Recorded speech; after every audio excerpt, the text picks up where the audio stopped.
ज्ञानञ्जनशलाकया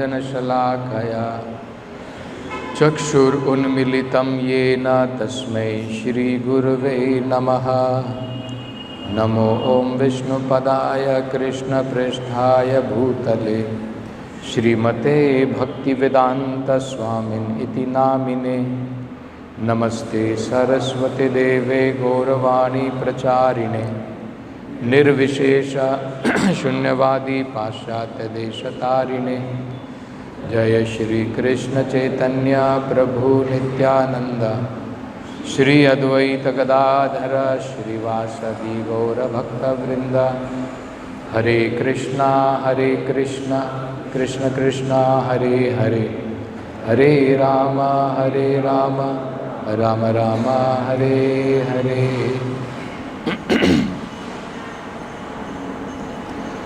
So here we find further Lord Kapila is describing the precarious condition of the living entity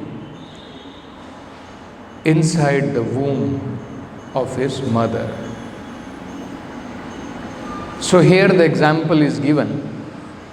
Akalpaha swanga cheshtaya. Akalpaha means he is unable. Cheshtaya means to move. He is unable to move his limbs freely. Akalpaha swanga cheshtaya. If somebody binds your hand and legs, what happens? You cannot move your hands and legs freely. It is restricted. Just like if an animal is tied to a pole, its movement is restricted. It cannot move beyond certain limit. So, the living entity, similarly, at the time of birth, is packed in the womb of the mother in such a way that his freedom is completely restricted.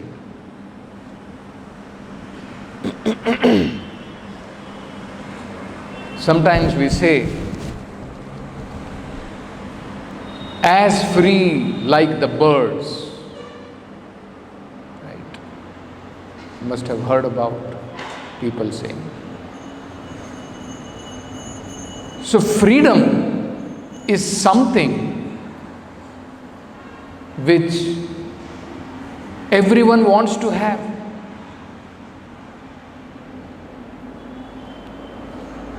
Whether it is an individual, whether it is a society, it's a nation, or even animal. Sometimes when you go and visit some of the geological parks, you may find some animals are caged inside.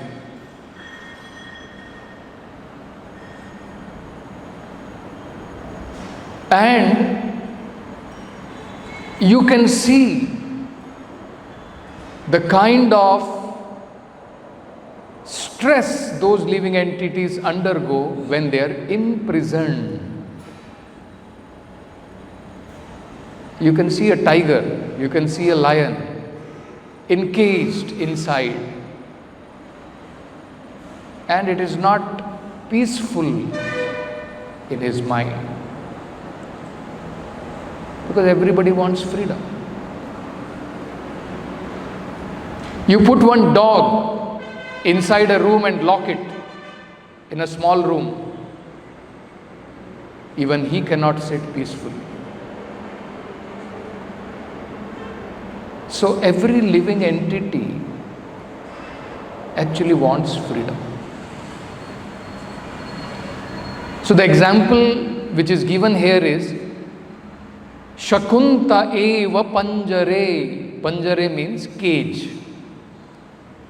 The child is packed in the womb of the mother just like a bird inside the cage, which has no freedom to move.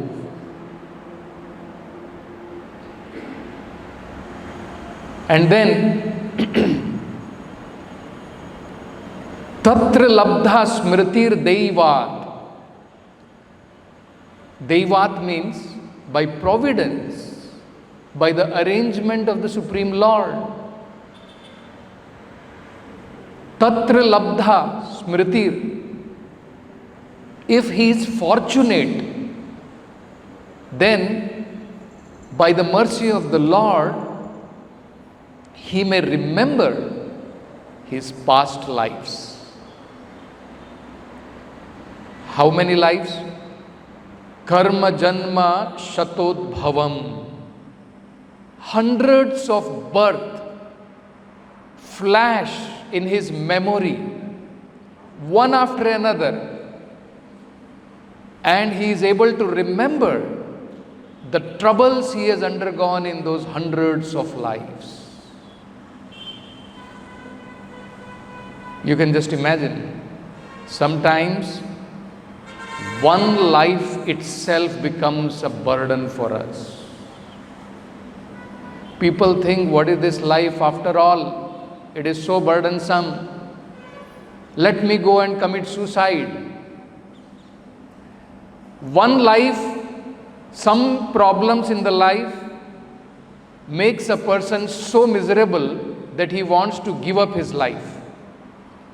Imagine if you have to remember hundreds of your lives and the troubles which you have undergone in those hundreds of lives.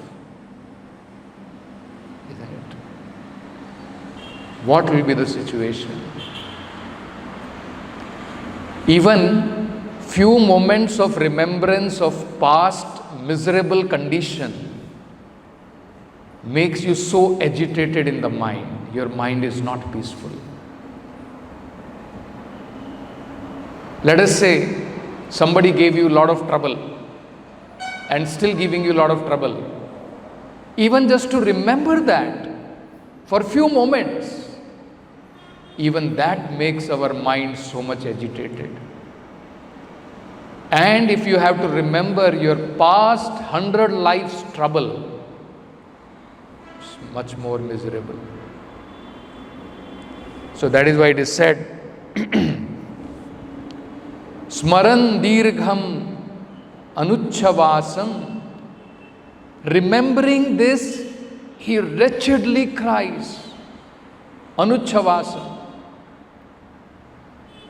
Remembering this past dirgham, long troubles he has been facing, he cries very, very wretchedly in the womb of the mother. Sarmakim nama vindate. So Lord Kapila is asking, is there any question of peace of mind in such a situation? Vindate means, can he achieve? What can he achieve? Sarma. Sarma means peace of mind. In such a troublesome position, he is remembering his past hundreds of lives. So much trouble he has undergone. Would he even think of coming out of the womb of the mother? No, I should come out nicely, I will enjoy my life. He is remembering, my God, so many times I have gone into the wombs of the mother, so many times I have died, so much of trouble I have undergone. Will he be thinking that now let me take birth? Shukdev Goswami, understanding, because he was a realized soul, he did not want to come out of the womb of the mother. For 16 years, he stayed in the womb of the mother, not willing to come out. And after he came out, immediately he left his home. so that he will not get entangled into this material existence. So, this is very important what Lord Kapila is describing. And Prabhupada is explaining that actually in order for us to enjoy in this material world, the Lord makes us to forget through His potency of Maya, Avarnatmika Shakti. It makes us to forget and makes us to believe something which is not there. Maya. There is no happiness in this world, but it makes us to believe that if I work hard, I can be happy. That is why it is called Maya. So, Prabhupada is saying in the purport, after birth, the child may forget about the difficulties of his past lives. Even if by the grace of the Lord, one remembers his hundreds of past lives. After taking birth, will we remember? After we take birth and when we are surrounded by loving relatives, parents, we do not remember. We forget all our past life. This is a special mercy of the Lord if somebody can, even in the womb, remember his past hundreds of miserable condition of life. And after he remembers that, such a fortunate soul prays to the Supreme Lord inside the womb. He prays to the Supreme Lord by the grace of the Lord. That, my dear Lord, I have suffered millions and millions of lives. This lifetime, let it be the last. Let me come out of the womb. I will certainly surrender unto you completely. But unfortunately, Maya is so strong that after the child comes out, we immediately forget. Now also we can see. We practice for some time and then sometime we find suddenly some devotees disappear. You find suddenly they bloop and then they forget. No chanting, no reading, nothing. Practically they find it very difficult. Of course, whatever one has gained in Krishna consciousness is never lost. But at least for the time being, Maya covers it. So, Prabhupada is making a very important point. Why these Vedic literatures are so important? Something which you have forgotten to make you remember all those things that you may have forgotten, but the scriptures are saying that hundreds and hundreds of life we suffer like this. So that is what Prabhupada is saying here. After birth, the child may forget about the difficulties of his past life. But when we are grown up, we can at least understand the grievous tortures undergone at birth and death by reading the authorized scriptures like Srimad Bhagavatam. So, these Vedic scriptures are a very wonderful arrangement of the Supreme Lord to remind us that this material world is not a place where we can live happily. Just like Bhagavad Gita reminds us, Krishna says, Dukhalyam ashashvatam. This material existence is filled with miseries. Over and above that, even if you are thinking, no, I am very happy, that happiness will not remain permanently. It is temporary. Anything, any kind of material happiness you may attain, it will be all vanquished, finished at the time of death. So, Bhagavatam and the Vedic scriptures, these are a very, very wonderful arrangements of the Supreme Lord. The Supreme Lord, Prabhupada explains, personally comes. Yada yada hi dharmasya glanir bhavati bharata abhyutthanam adharmasya tadatmanam srujami aham. Krishna says that. He comes. Sambhavami yuge yuge. In every millennium, the Lord has made this arrangement that He descends in this material world. He has no business. The only business is compassion for the living entities who are suffering in this material world. The Supreme Lord, who has the heart of millions of mothers, how much compassionate He feels, you can just imagine.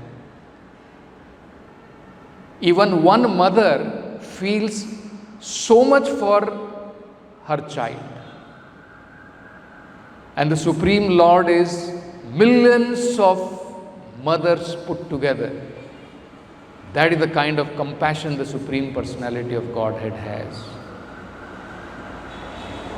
This was told to Dhruva by Suniti, Mother Suniti. So Mother Suniti said to Dhruva, my dear Dhruva, I feel so much for you. Can you imagine how much the Supreme Lord must be feeling for you? He has the hearts of millions of mothers. So you go and satisfy Him. He will surely satisfy your desires. So, the Supreme Lord personally comes. He sends His pure devotees. And the only task, the most important work of such pure devotees is to reclaim the conditioned soul. Just like when we sing the Pranam Mantra, Krishna Prishthaya Bhutale, isn't it? To establish Krishna consciousness, to spread the message of the Supreme Lord. The Supreme Lord sends His pure devotees. And then the Supreme Lord has also arranged for scriptures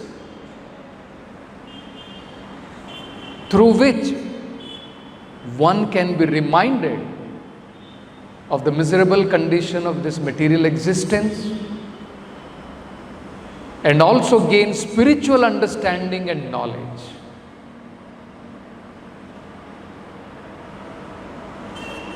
Because spiritual understanding in the present context, we have to understand.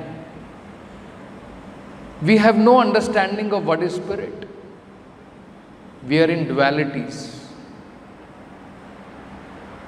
So scriptures explain by making us to understand how miserable matter is and how blissful spirit is.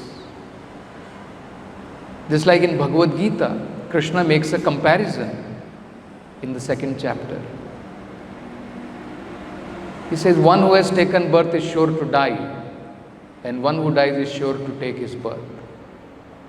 But for the living entity, Atma, there is no such birth. Na jayate, na mriyate, va kadachin, nayam bhutva bhavita va na bhuyaha.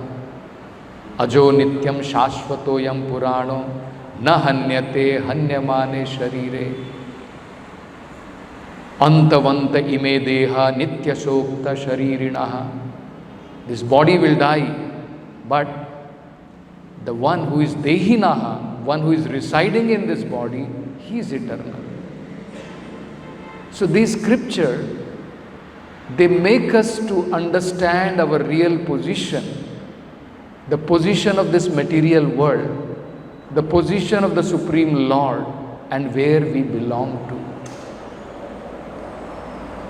So there is a very beautiful verse which Prabhupada is quoting. He is given the English translation. Not exact translation, but yes, meaning of that. This verse appears in 11th Canto of Srimad Bhagavatam, and many times Prabhupada quoted this verse to explain about the importance of this human form of life. So Prabhupada is saying, if we do not believe in the scripture, that is separate matter. Then what will happen? You take birth, even in the womb of the mother you may have remembered, but after taking birth, you forget everything. And you don't believe in scriptures. Then nothing can be done. But if one understands that these scriptures are authority of those understanding and knowledge which are beyond my perception,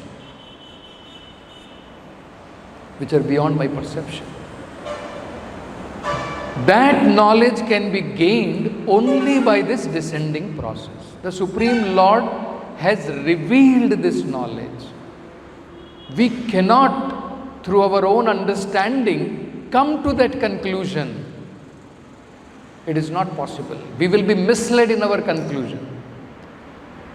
That is how we find those who are trying on their own, they may come to the point of understanding Aham Brahmasmi, but then they are also misled.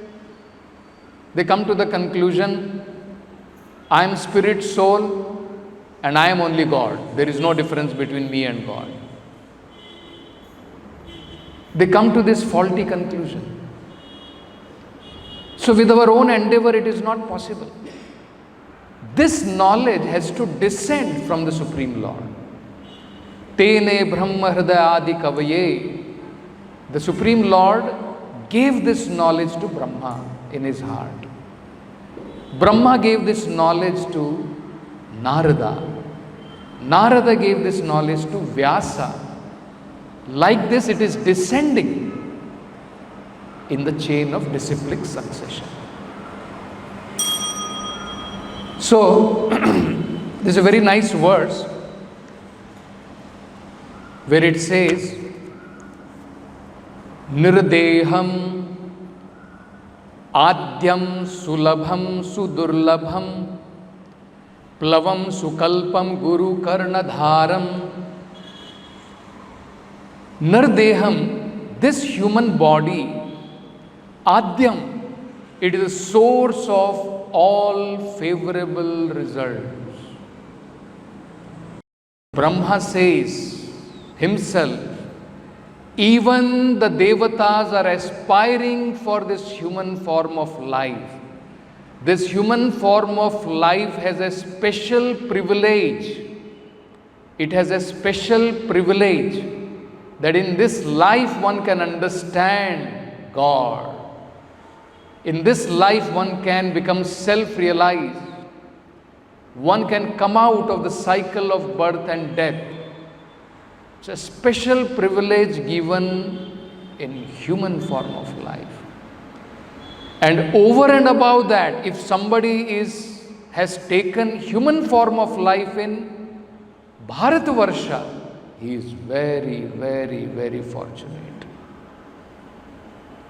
Chaitanya Mahaprabhu says that Bharat Bhumite Manushya Janma Hoilo Yar. Anyone who has taken human form of life in Bharatavarsha, he should make his life perfect. Janma sarthak kari, karo paropkar. And then he should do paropkar. He should preach Krishna consciousness to one and all. So it's a fact. Even the demigods are aspiring. Brahma is saying this, that even the demigods aspire to be born in Bharatavarsha as a human being. Because even for devatas, they cannot go out of this material existence. Even they become bound by so-called happiness in the higher planetary system. But this human form of life is so made by the Supreme Lord that there is a balance of misery and happiness. And in other life, cannot. Cat's life, dog's life, they cannot understand. One goat is standing, another goat is being cut, cannot understand that next moment I will also be sent to the slaughter. They have no such intelligence. Higher forms of life like devatas and all, they become so entangled in material happiness that they have no time. They are thinking this is good enough. We have practically no miseries, having long life, so much of comforts of life. Isn't it? Even in this material existence, we find Kunti Maharani saying, Janma Aishwarya Shruta Shri Edamana Madhapuman. Somebody who is having good birth, you don't find. Do you find some very, very great people? Very, very rare. People who are, Mr. Universe, Miss Universe, anybody you find? Very rare. Do you find? Richest people in the world you find? Ambanis and Tatas, very great devotees of the Lord. Very difficult. Even though actually that birth is given for that only, that purpose. But it is so intoxicating.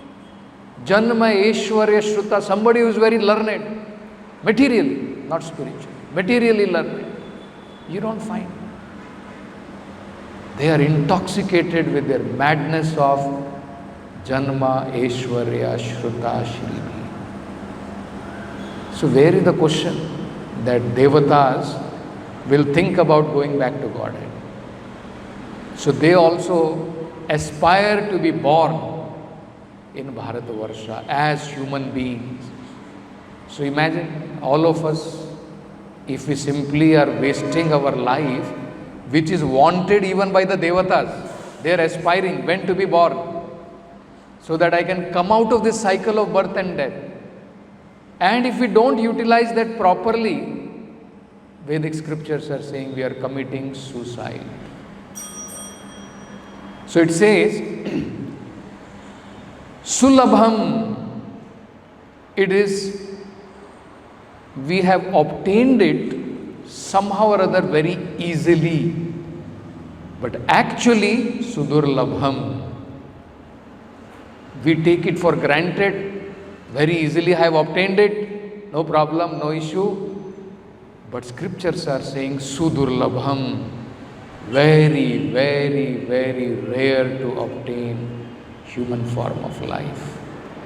After millions and millions of undergoing evolution in the lower species of life, we get this human form of life. So, Sudarlabham means it is very rare. Plavam, it is like a boat. This human form of life is a boat. Sukalpam, which is made very intelligently by the Supreme Lord. After a lot of thinking, this human form of life is made. Because this is a chance given in this human form of life, where you can come out of this cycle. So it is called Sukalpam. Prabhupada translates that as extremely well suited for its purpose. It is made like that. It is well suited for the purpose of self-realization. And over and above this, the Supreme Lord arranges, if somebody is serious to get out of these miseries of life, Guru Karnadharam.